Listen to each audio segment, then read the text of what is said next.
Amin. Puji Tuhan, Tuhan memberkati kita semua. Haleluya, luar biasa, hari yang dahsyat bagi kita semua. Puji Tuhan, saudara bersuka cita di rumah.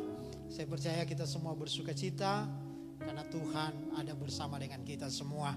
Mari hari ini saya akan memberikan tema kebenaran firman Allah, kekuatan Roh Kudus. Mari jemaat yang ada di rumah boleh sama-sama katakan, kekuatan Roh Kudus. Puji Tuhan. Mari kita buka Alkitab kita dalam Sakaria pasal yang keempat, ayat yang ke-6. Sakaria pasal yang keempat, ayat yang ke-6.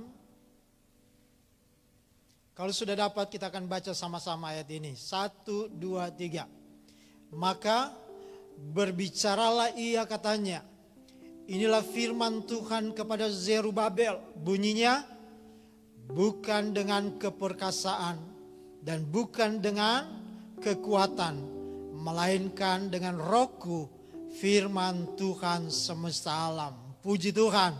Yang percaya katakan amin. Puji Tuhan saudara. Minggu yang lalu kita sudah merayakan hari Pentakosta atau hari Pantekosta, hari yang ke-50. Dan kita melihat betapa Roh Kudus itu luar biasa dalam hidup saya dan saudara. Nah saudara, hari ini saya rindu tetap membicarakan bagaimana peranan kuasa Roh Kudus dalam hidup kita. Karena gereja Pantekosta kita gak bisa lepas dari peranan Roh Kudus. Saya mau mengingatkan seperti minggu lalu. Pentakosta pertama kali terjadi yang ditulis di Alkitab, yaitu hari yang ke-50. Setelah umat Israel keluar dari Mesir menuju tanah perjanjian. Tetapi saudara, sayangnya waktu mereka menerima 2 loh batu oleh Musa di Gunung Sinai, itulah hari yang ke-50. Tapi sayangnya saudara, bangsa Israel memberontak kepada Tuhan. Karena saat Musa naik ke gunung Sinai menerima 2 loh batu itu berisi 10 hukum Taurat. Dan setelah Musa turun, maka perintah yang pertama sudah dilanggar oleh bangsa Israel. Musa temukan umat Allah atau bangsa Israel menyembah patung anak lembu emas. Sehingga dicatat dalam Keluaran pasal yang ke-32 ayat yang ke-28. 3.000 orang tewas. Karena apa? Karena mereka tidak sanggup melakukan firman Allah. Saudara, Allah mau memberitahu kita bahwa kita tidak bisa hidup tanpa kasih karunia Tuhan. Kita gak bisa mencapai standar kekudusan Allah dengan usaha daging semata. Karena kalau kita melakukan berusaha dengan daging, kekuatan kita, maka dosa itu yang lebih kuat akan menguasai kita. Pemujaan terhadap diri sendiri itu, kata Alkitab, manifestasi dari keinginan daging dalam Galatia pasal 5 ayat yang ke-19 yang kita sudah baca. Ada amarah, kebencian, kedengkian, kepahitan, kemabukan, pesta pora dan lain-lain. Artinya saudara, kalau kita mengandalkan diri kita sendiri tanpa Roh Kudus, kita akan gagal. Ingat sekali lagi, ketika peristiwa Pentakosta pertama, 3.000 orang tewas karena mereka mengendalikan kekuatan sendiri. Kekuatan sendiri kita terbatas. Katakan amin. Pentakosta dalam perjanjian baru, yaitu Kisah Rasul pasal 2. Pada waktu murid-murid berkumpul di loteng di Yerusalem dan mereka menerima baptisan Roh Kudus. Termasuk Petrus yang telah menyangkal dan mengutuk Yesus, saudara. Petrus tidak pernah berubah. Orangnya tetap sama Petrus. Tetapi pada waktu Petrus diurapi oleh Roh Kudus, waktu Petrus menerima kuasa Roh Kudus, waktu Petrus dibaptis oleh Roh Kudus, dan Alkitab mencatat pada saat Petrus berkhotbah apa yang terjadi. Pada hari Pentakosta dan Perjanjian Baru, 3.000 orang menerima baptisan air. 3.000 orang bertobat. 3.000 orang percaya kepada Tuhan. Pentakosta yang pertama 3.000 orang tewas. Tetapi Pentakosta pada Perjanjian Baru 3.000 orang menerima Yesus sebagai juru selamat. Kuasa Roh Kudus, kuasa Pentakosta itu mengubah setiap hidup saya dan saudara. Kalau kita izinkan Roh Kudus yang terutama di dalam hidup kita, maka saya yakin tidak ada yang tidak dapat diubah oleh Tuhan. Tidak ada manusia yang tidak bisa berubah. Izinkan Roh Kudus menguasai kita. Dan terimalah api Pentakosta. Dan biar api Kristus itu terus menyala dalam hidup kita. Yang akan mengubah setiap hidup saya dan saudara. Menjadi orang-orang yang luar biasa. Haleluya. Saya kembali kepada pembacaan Alkitab kita pada hari ini. Dalam Sakaria, saudara, pasal 4 ayat 6 yang kita sudah baca tadi. Firman yang ditujukan kepada Zerubabel.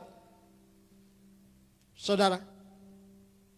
Supaya bukan oleh kekuatan dan keperkasaan, tetapi oleh Roh Kudus.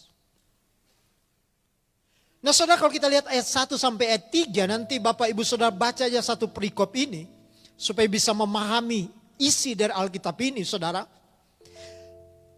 Tuhan memberikan penglihatan kepada Sakaria, Nabi Sakaria. Dan berita itu harus disampaikan kepada Zerubabel. Sakaria ini, saudara, seorang nabi. Sedangkan Zerubabel adalah seorang pemimpin daerah. Atau boleh dikatakan bupati Yehuda. Jadi penglihatan Sakaria yang Sakaria terima itu harus disampaikan kepada Zerubabel sebagai bupati Yehuda. Nah, penglihatan itu sebenarnya sangat unik. Sehingga Sakaria pun tidak mengerti maksudnya. Saudara.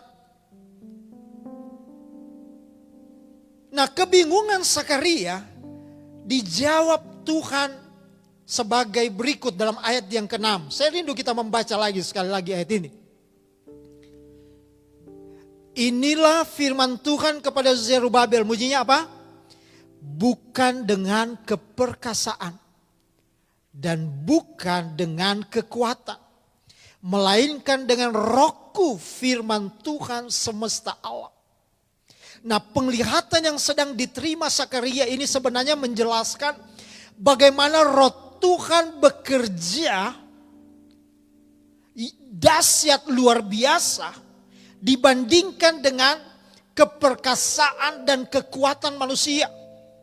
Tuhan mau beritahu kepada Sakaria, sampaikan kepada bupati Yehuda, Zerubabel.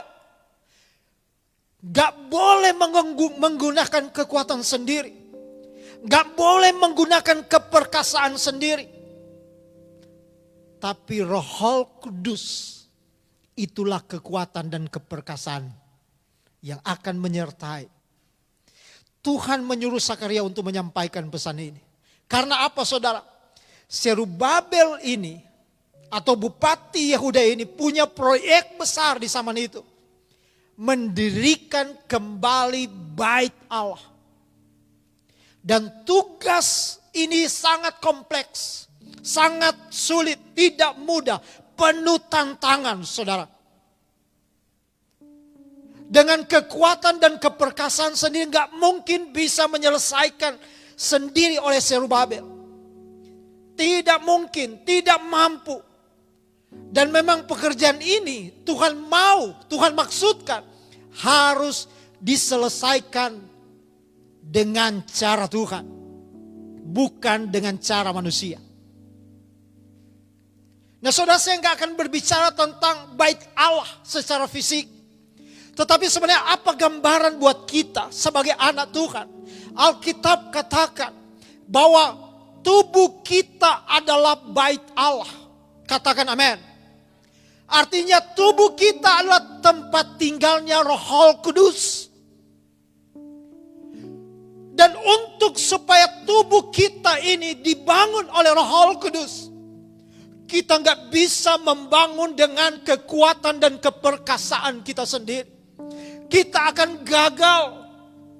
Banyak anak Tuhan mau membangun rohani tubuh Kristus dengan kekuatan, gak mungkin, gak mampu, saudara. Saudara akan gagal dan tidak akan pernah melihat hal-hal yang luar biasa. Saya mau sampaikan kepada jemaat, hanya oleh kekuatan Roh Kudus, maka saya dan saudara sebagai baitnya Allah, tempat tinggalnya Roh Kudus, bisa dibangun. Hidup saudara bisa dibangun. Saudara bisa semakin kuat, semakin bertumbuh rohani, semakin dekat dengan Tuhan, melihat hal-hal yang luar biasa, mengalami keajaiban dengan Tuhan. Betapa besar Tuhan, betapa luar biasanya Tuhan, hanya bisa dibangun kalau Roh Kudus ada dalam hidupmu dan izinkan Roh Kudus mengendalikan engkau. Maka engkau akan melihat tanda-tanda heran karena Tuhan ada dan pasti Dia akan menolong dan menyertai kita.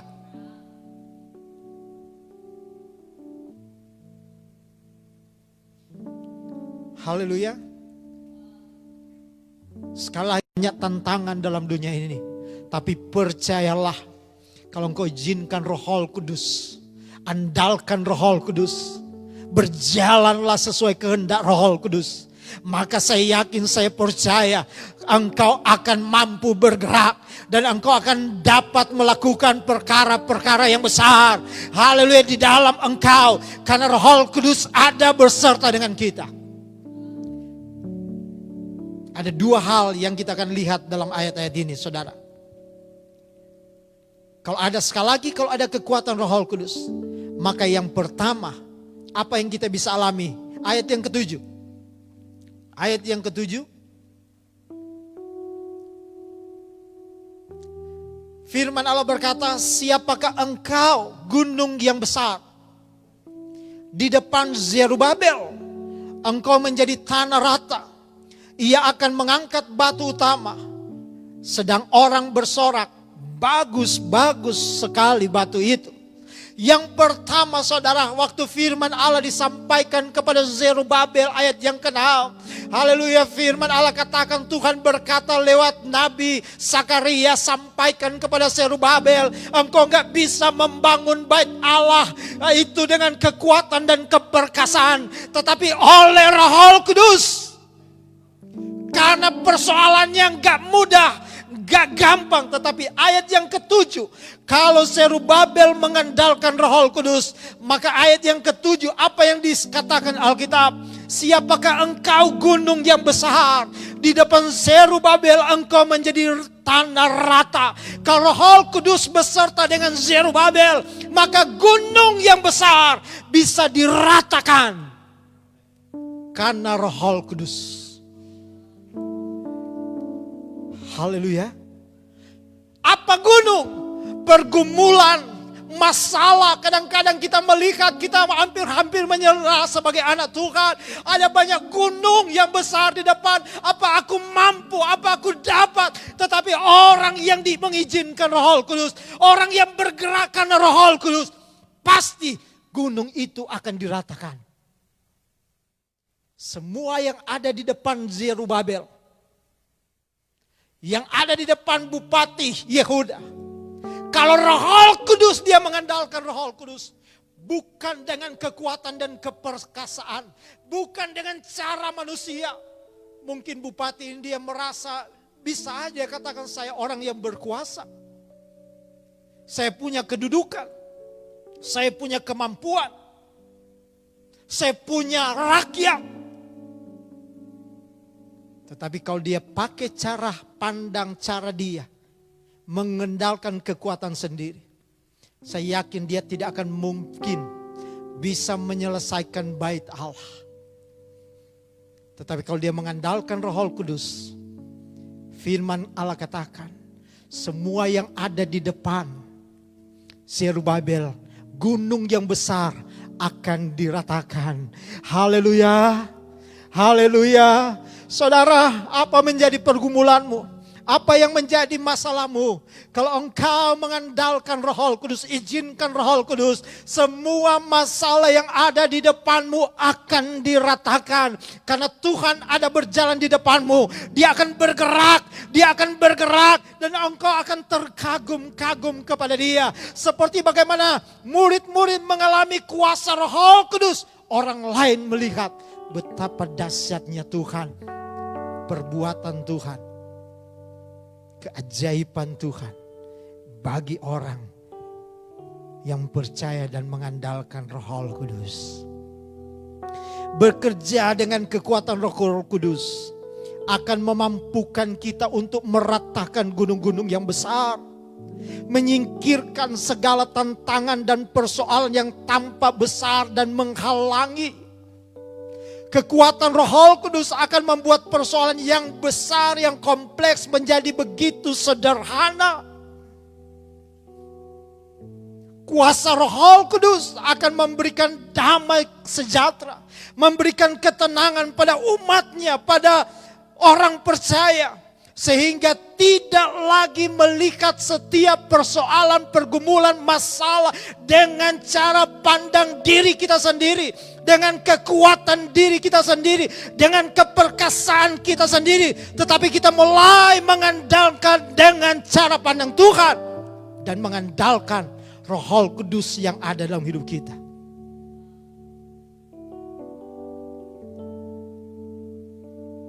Gunung akan diratakan, masalah akan diratakan. Kekuatan Roh Kudus akan bekerja bagi saya dan saudara. Manusia memandang singa sebagai binatang yang mematikan.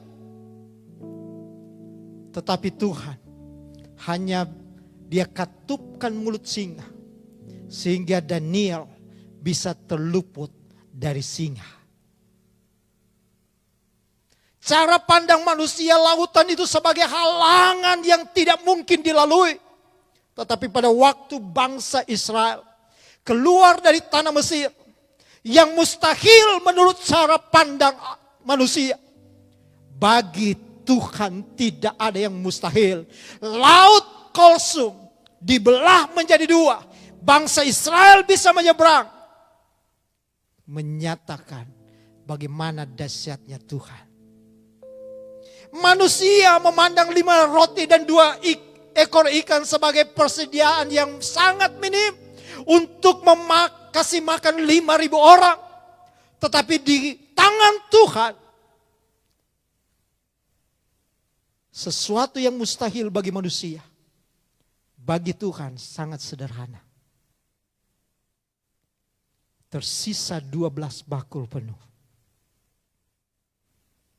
5.000 orang yang kelaparan bisa menerima makanan sepuas-puasnya.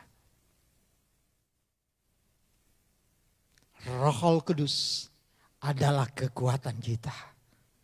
Tidak ada gunung masalah yang tidak bisa diselesaikan oleh Tuhan. Katakan, Tuhan besar, Tuhan dahsyat, Tuhan hebat. Andalkanlah Roh Kudus. Yang kedua, ayat yang ke-9. Ayat yang ke-9, Sakaria pasal 4 ayat yang 9. Sama-sama kita baca. Kemudian ayat 8, kemudian datanglah firman Tuhan kepadaku demikian. Ayat yang ke-9. Tangan Zerubabel telah meletakkan dasar rumah ini, dan tangannya juga akan menyelesaikannya. Maka kamu akan mengetahui bahwa Tuhan semesta alam yang mengutus aku kepadamu. Yang kedua, saudara lihat, oleh kekuatan Roh Kudus, maka Zerubabel mampu menyelesaikan pekerjaan yang besar yang Tuhan percayakan kepada dia untuk membangun rumah Tuhan. Saudara, orang yang dikuasai oleh Roh Kudus, maka dia dapat menyelesaikan semua tanggung jawab yang Tuhan berikan dalam hidupnya. Dia akan mampu bergerak sesuai dengan kehendak Tuhan. Dan orang yang dipenuhi oleh Roh Kudus, dikuasai oleh Roh Kudus, yang berjalan oleh Roh Kudus, tidak mungkin daging akan menguasai dia. Karena Roh Kudus, dia kuat dan perkasa. Dia hebat dan luar biasa. Kuasa Roh Kudus juga mampu untuk membuat kita tetap setia. Membuat mampu untuk kita bisa bertahan. Roh Kudus juga mampu membuat kita tetap tekun menghadapi segala sesuatu. Kalau ada umat Tuhan katakan, saya nggak mampu, saya nggak sanggup berhadapan dengan situasi keadaan ini. Saya mau katakan, itu artinya tandanya saudara sedang menggunakan kekuatan sendiri. Mari singkirkan kekuatan dan keperkasaan kita. Mari hari-hari ini dan ke depan kita mulai katakan, Tuhan, bukan dengan kekuatan dan keperkasaanku, tapi biar Roh Kudus yang mengerjakan segala sesuatu dalam diriku. Maka saya yakin, saya percaya kalau Roh Kudus ada dan bekerja, saya izinkan, maka saya akan mampu menyelesaikan apa yang Tuhan taruh di dalam hidupku. Aku akan tetap setia bukan karena kuat dan gagah. Mungkin saudara selama ini hanya berjanji karena mengandalkan kekuatanmu. Kesetiaanmu karena hanya mengandalkan kebisaan kemampuanmu. Engkau kelihatan tekun karena hanya mengandalkan kekuatan dan ketekunanmu. Tapi percayalah saudara, satu saat engkau akan menyesal. Engkau akan, saudara, mungkin merasa gak berdaya. Tapi kalau engkau belajar mengandalkan Tuhan, mengandalkan Roh Kudus, semua yang Tuhan mau, pasti kita bisa lakukan. Saudara akan katakan, terima kasih Tuhan. Bukan karena kuat dan gagahku, tapi Roh Tuhan yang ada padaku. Itulah yang membuat aku kuat, aku perkasa, aku hebat, aku mampu, aku ada sampai hari ini. Karena Tuhan, karena Roh Kudus. Haleluya, haleluya. Roh Kudus tidak akan pernah setengah-setengah dalam hidup kita. Dia gak akan pernah setengah jalan. Tapi dia, kalau Roh Kudus ada, dia akan terus menolong kita sampai selesai. Dia akan memampukan kita untuk menyelesaikan segala sesuatu dari awal sampai pada akhirnya. Haleluya. Amin. Ada yang mau menyerah? Itu tandanya saudara sedang mengandalkan kekuatan diri sendiri. Mari engkau angkat tangan hari ini dan katakan, terima kasih Tuhan. Aku terima setiap kebenaran firman Allah. Teguhkan terus kami Tuhan. Biar kami percaya Kalau kami sudah memulai langkah awal, apapun yang ada di depan, tantangan apapun, gunung apapun, kami percaya kami nggak bisa melewati tanpa kekuatan kami. Tetapi kami percaya kalau Roh Kudus ada dalam hidup kami, maka gunung yang besar, masalah yang besar, persoalan yang besar, tantangan yang besar akan mampu diratakan. Karena Roh Kudus yang ada dalam hidupku akan bergerak, terus bergerak, tidak akan pernah setengah jalan, dia tidak akan pernah berhenti, dia akan mampu menerobos, dia akan mampu terus bergerak, sehingga aku tetap setia, aku tetap tekun, mengerjakan, melakukan kehendak Tuhan di dalam hidup saya dan saudara. Katakan amin. Dengan kekuatan dan keperkasaan diri kita sendiri, seringkali kita mengalami kemacetan di tengah jalan, patah semangat, bahkan ada juga yang putus asa. Tetapi kalau Roh Kudus sebagai kekuatan kita akan dimampukan untuk menyelesaikan hidup ini. Kita akan mampu mengakhiri dengan sukses, gilang gemilang, karena Roh Kudus akan memimpin, terus memimpin, dan kita akan terus bergerak mencapai keinginan dan kehendak Tuhan. Katakan amin. Haleluya. Saudara, saya mau sampaikan, mari berhenti mengandalkan atau menggunakan kekuatan diri kita sendiri. Karena hal itu sangat melelahkan. Kita akan capek, kita akan lelah, tidak akan pernah membawa hasil yang Tuhan inginkan. Keinginan daging hanya memuaskan keinginan lahiriah kita semata. Tidak akan pernah memuaskan Tuhan. Ujung-ujungnya kita akan lelah, kita akan capek, tidak ada hasil. Salomo dalam hikmatnya dia sampaikan, dia melihat semua yang ada di bawah kolong langit, apa yang kita kerjakan, bagaikan jaring yang menangkap angin, artinya sia-sia. Hidup ini di dunia sebenarnya sia-sia tanpa Tuhan, tanpa Kristus, tanpa Roh Kudus. Akan sia-sia kita semua lakukan. Karena di dunia ini kita tidak akan pernah membawa apa-apa. Saatnya Tuhan panggil. Tapi kalau Roh Kudus ada dalam setiap hidup saya dan saudara, maka sukacita, damai sejahtera, kebaikan kita akan miliki dan kita akan alami. Dan menjadi anak Tuhan yang bergairah. Kita akan setia karena Tuhan. Kita akan tekun karena Tuhan. Kita akan melakukan hal-hal yang baik yang Tuhan inginkan karena Roh Kudus. Dan kita gak akan mudah patah semangat, putus asa menghadapi hidup ini. Apapun tantangan yang kita alami, apapun pergumulan, gunung sebesar apapun, andalkanlah Roh Kudus. Karena dia dahsyat, dia luar biasa bagi kita semua. Mari saudara, saya mau ajak bagi kita, saya mau dorong kita semua sebagai anak Tuhan. Di masa-masa yang sulit dan ke depan, Alkitab katakan akan semakin berat tantangan yang kita alami. Kalau kita nggak bisa menghadapi hal hari-hari ini, ke depan akan semakin berat. Hanya orang yang mengandalkan Roh Kudus yang akan bertahan. Mari saya ajak, saya dorong semua. Serahkanlah semua persoalan kita ke dalam tangan Tuhan. Kita angkat tangan, undang Roh Kudus untuk berkarya secara penuh, secara maksimal dalam hidup kita.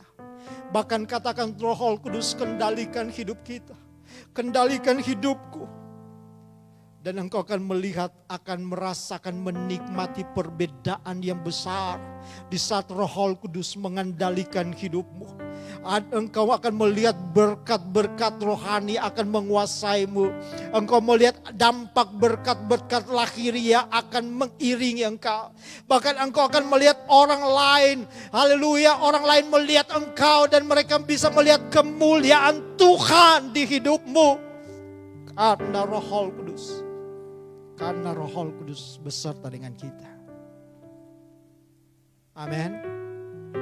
Haleluya. Akhirnya saya mau sampaikan. Sekali lagi. Jangan mengandalkan kekuatan dan keperkasaan. Tapi izinkanlah Roh Kudus